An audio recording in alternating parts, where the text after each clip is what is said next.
The highway marker program began in Virginia in 1927. It's one of the oldest in the country. At the outset, the first markers were for presidential sites and Civil War battles and some of the great mansions that we know in Virginia. And over the past 25 years, we've widened the scope. We cover a lot of topics, including the invention of the banjo, the home of Brunswick stew, Patsy Cline up in Winchester, many sides of Virginia history. We also have 2,500 markers placed around the state, and approximately 40 markers are put up every year. So I bring greetings from the Department of Historic Resources. I'm the chairman of the board, and we shepherd these markers through an approval process. But it's the support of good people like you who inspire us and the hard work that you put in to make these things happen. Now, the state government quit funding these in 1976, so we rely on history-related groups like Pastor Wilcox, the Somerton Friends Meeting, Faye Sobel, Emily Richardson to sponsor and raise the funds. There you go.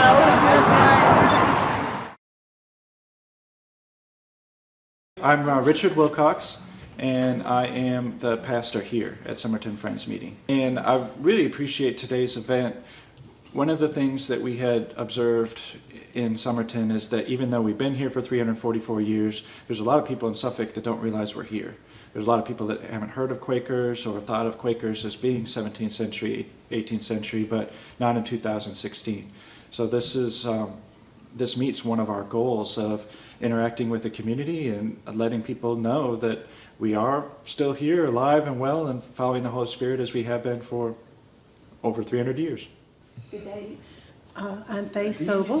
I'm the president of the Suffolk chapter of the Colonial Dames of the 17th century. 1866. We do historical markings, and I asked our chapter if we would do the Somerton marking because I didn't feel like they had gotten enough recognition. All that I'd ever seen was a little sign on about 58. And so we took the time to do the research, we worked with the church, we worked with the historic societies, and we got the highway marker up, we got the church, the building itself marked, so that everyone will know that they are the oldest continuous congregation in Virginia and North Carolina.